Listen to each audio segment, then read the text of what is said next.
Ooh-wee. All right. What's going on, party people? This your man Grill. Hey, I got a question for y'all, and then I'm gonna get to my topic. It's 93 degrees outside. Why do people wear long sleeve anything when it's 90 some degrees outside? I'm seeing people in shorts with thick hoodies on. I'm sitting here like, why do you have a hoodie on? There ain't not a breeze out here. And if there is a breeze, the breeze is hot. And you got folk out here in hoodies. I just saw a guy walking, nice outfit. I took a double take. I'm like, wait a minute, why he got on a long sleeve shirt with shorts, and then got the sleeves rolled all the way up to here? I'm like, on the long sleeve shirt. I'm sitting there like, why don't you just wear a short sleeve shirt? I don't get it. Short sleeve. I don't wear long sleeve when it's hot outside. You won't see me wearing long sleeve nothing up here. Yeah, because of long pants. And I'm sitting there like, but y'all got on shorts, flip flops, sandals, whatever, looking like you, at least the bottom half of you ready to go to the beach, and the top half is trying to get in from the cold. I'm trying to figure it out. And I'll see people, like when I do my delivery driving, man, I see so many people and then I've seen people dressed in all black with a face mask, a skull cap, and then a hoodie on top with the hoodie pulled up. I'm like, how you not overheating and about to just pass out? I don't get it. Maybe y'all can tell me in the comment section why is that, because I just can't figure that out. 291A. All right. I just can't figure that one out. But I wanted to just talk to y'all real briefly while I'm going to my 2 o'clock appointment. This is 1:32 in the afternoon here. Working with lenders when you're there with them can be a little tricky, and the reason why is because the person who's sitting across from you that's buying that house or selling that house, refinancing, reverse mortgage, that's the lender's client. It's not my client. My client is the one who hired me on behalf of the one who hired them, on behalf of the lender who hired them. And one of the things you have to remember is that we are all in this, for the most part, at the behest of the lender.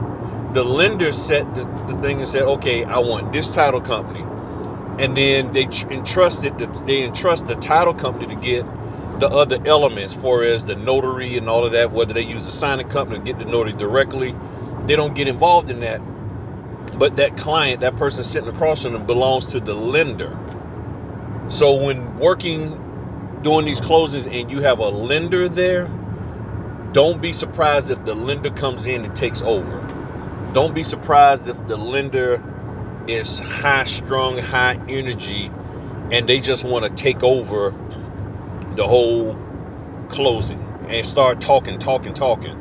And for those of you who are adamant that you have to say something about the documents, that you need to open your mouth and try to articulate something because you paid $1,000 for some training that told you to do that, you need to be mindful that when you're dealing with the lender, because the lender may deal with notaries that don't say anything. And then you coming in trying to act like you're an escrow person or a lender. Some might be impressed, others might not be. So you have to be able to read the room, as I keep sharing with you. And I got a video out there called Read the Room. You have to be able to read the room and get a feel for that lender. And a lot of times, and to me almost all the time, less is more. So you come in there and don't get all caught up into trying to give more than what you should. So like today I was in one, I was already got started. The lender came in and just sort of took over. Now they wasn't explaining the documents or any of that, but they was just all giddy and just all hyped and pumped and was just talking to the point to where it was really, I was like, let me just be quiet. And they were, oh, I'm sorry, I'm talking. Like, do you? That's all I can say. Do you? And you have to be mindful because that's their client. They've been working with them for months. They're the ones who got them the deal. And they don't want anybody to say something that could mess that deal up. So that's why sometimes the lenders, if they're there, they're very guarded over that person and what that person hears, because they may have had experience with a notary who has stepped over the line of unauthorized practice of law and have said some things and suggested some things that could be a little out of pocket. So you have to be mindful of that. Now, whether you listen to what I'm saying or not, that's on you. But this is what I've learned across the board. And even if you, like, sometimes I might just, like, even if I'm just agreeing with something that they're saying, they get up and they're like, whoa. They don't want me to say nothing. I mean, they shut me down quick now. They done took over, and then and if I breathe like I'm saying something, they shutting me down. They're like, shh. They don't want the notary to say anything. So you have to be mindful of that. And again, as much as people take training courses that says otherwise, when you're actually out there, it can be very different. And of course, the people in an attorney state, you know how that rolls. But for those of us who are not in attorney state, don't think that the attorney, if there's one there, the title or the lender can't come in and just take over and say, okay, this is how things are going to flow. And that's cool, because all you got to do is what? Notarize the signatures on the document. Anything else they want to do? Okay, what else you want to do? Well, we're going to say this, we're going to do this. Okay, go ahead on. I'm going to explain to them. Okay, go ahead on. Go ahead on. Do your thing. Once I get that piece of paper, okay, you sign it. Do I need to notarize? Nope. Next, here's another paper.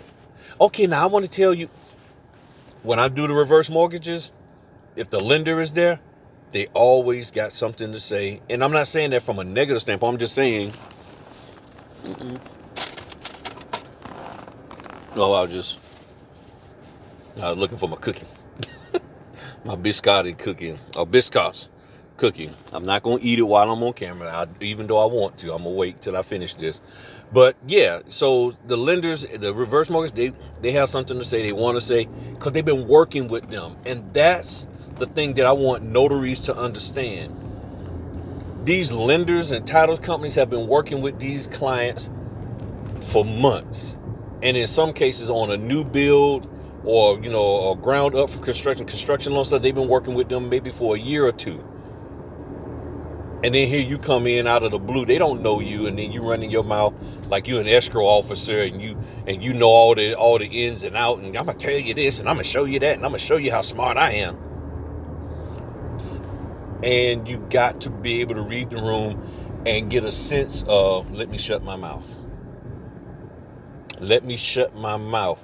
And sometimes they won't say anything. Sometimes they'll look at you, and if you see their body language and all of that, or if I told y'all, constantly looking at their watch, opening up their cell phone, checking the time, shut your mouth, get through with it, and get out of there. I'm telling you, okay? I'm telling you. And you know most of the time I just use the word share. I very rarely say I'm telling you. If you're in a situation where you see the signers or the other people, lender, title, or realtor, constantly looking at their watch, just get through the daggone documents. Just get through and get out. Because they got something else going on in their head, heart, and mind, whatever, and you need to get the heck up out of there. You just need to get the signatures, make sure everything's done, double check your work. So while they're talking at the end, you go and double check this, that, and the other. If something was missed, hey, okay, need you to sign this? Okay, make sure you initial this. Okay, you do that. But you need to shut your mouth down and just get through the signing and move on. I'm telling you, this ain't the time to be signing slide business cards or digital cards. And when you see them and they want to hurry up and get this over with and get you out of there, accommodate them in that regard. And they'll appreciate that. I'm telling you, You might feel bad because you spent all that money on that course that told you opposite of that, but they will be very, very appreciative of it, because the thing is, you don't know after the closing what else they got. You know, the lender sometimes, and especially the realtor, want to do all the pictures and stuff, and you sitting up there taking forever to go through the closing. They're like, look, just all they're going to do is sign the papers. We've already covered all of this with them. And that's the thing you got to make sure you understand, because if they have covered the contents of them documents with them, I'm telling you, shut your mouth and get the thing done and over with, and on to the next thing that you got to do in this life. All right, I'm going to go eat my cookies. Y'all give me your thoughts in the comments section. Talk to y'all later. Peace.